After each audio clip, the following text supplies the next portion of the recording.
नमस्कार। RTI series के 16वें भाग में आपका स्वागत है।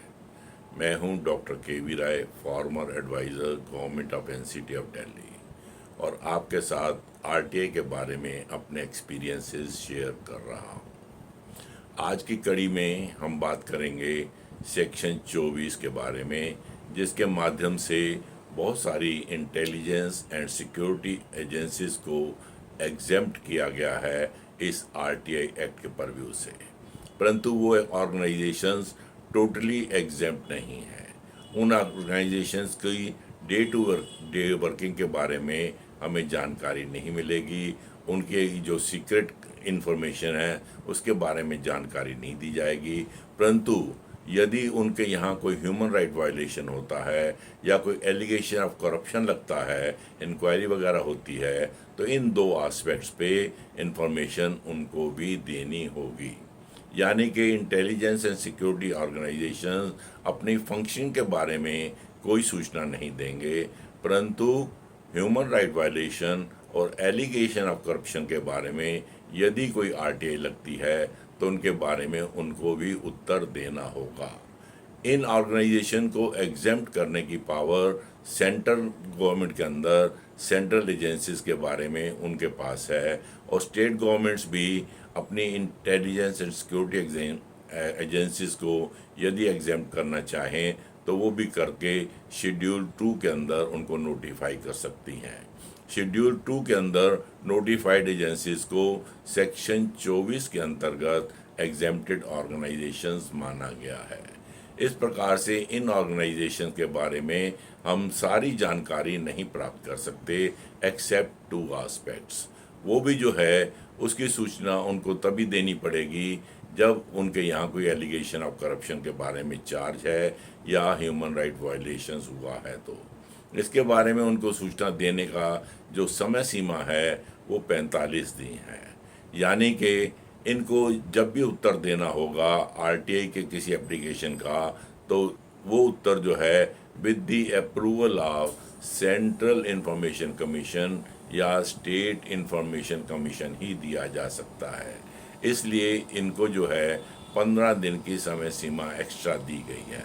नॉर्मली 30 दिन के अंदर उत्तर दिया जाता है, परंतु इनके केस में इंटेलिजेंस एंड सिक्योरिटी एजेंसीज के इन 2 एस्पेक्ट्स पर यदि इनको कोई उत्तर देना है तो with the approval of the concerned central information commission और स्टेट इंफॉर्मेशन कमीशन के अप्रूवल से ही दिया जाएगा।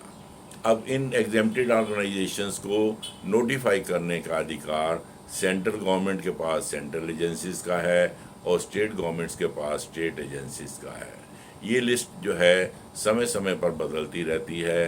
कुछ एजेंसीज को ऐड कर लिया जाता है, कुछ को रिमूव कर लिया जाता है। जब भी शेड्यूल 2 का कोई मॉडिफिकेशन होता है तो उसकी नोटिफिकेशन की कॉपी असेंबलीज के अंदर व पार्लियामेंट के अंदर रखी जाती है, ताकि जनप्रतिनिधियों को पता लग सके कौन कौन सी एजेंसीज एग्जेम्प्ट हुई हैं या किस किस को इंक्लूड किया गया है या ओमिट किया गया है। इन एजेंसीज के बारे में जो सेंट्रल एजेंसीज की लिस्ट है उसके बारे में मैं डिस्क्रिप्शन के अंदर उसकी 22 एजेंसीज की लिस्ट डाल दूंगा ताकि आप उसको चेक कर सकें। एग्जेम्प्टेड ऑर्गेनाइजेशंस के बारे में जो भी आरटीआई लगेगी उसका उत्तर देना पड़ेगा।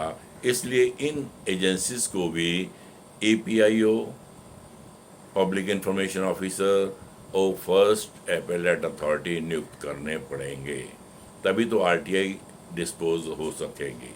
सो एग्जेम्प्टेड ऑर्गेनाइजेशंस को भी सेक्शन 5 के प्रावधान के अनुसार असिस्टेंट पब्लिक इंफॉर्मेशन ऑफिसर और पब्लिक इंफॉर्मेशन ऑफिसर नियुक्त करने होंगे, और साथ में सेक्शन 19 के अंतर्गत फर्स्ट एपेलेट अथॉरिटी भी नियुक्त करना होगा, ताकि वो उसके बारे में एप्लीकेशन रिसीव भी कर सकें, उनका ड्राफ्ट अप्लाई भी तैयार कर सकें, जो कि with the approval of the central information commission या स्टेट इंफॉर्मेशन कमीशन ही दिया जा सकता है।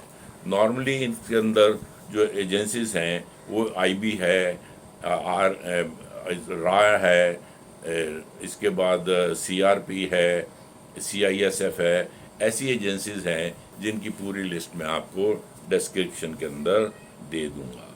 सो CPIO इनके पास भी हैं, असिस्टेंट पब्लिक इंफॉर्मेशन इनके यहाँ भी हैं, फर्स्ट एपेलेट अथॉरिटी इनके यहाँ भी हैं। यदि आप कोई RTI इनके यहाँ लगाएं तो केवल 2 एस्पेक्ट्स पर लगाएं, अन्य एस्पेक्ट पर लगाने से आपको कोई सूचना नहीं दी जाएगी। अपना समय बर्बाद ना करें। धन्यवाद। नेक्स्ट कड़ी में हम किसी और एस्पेक्ट पे बात करेंगे। Thank you very much.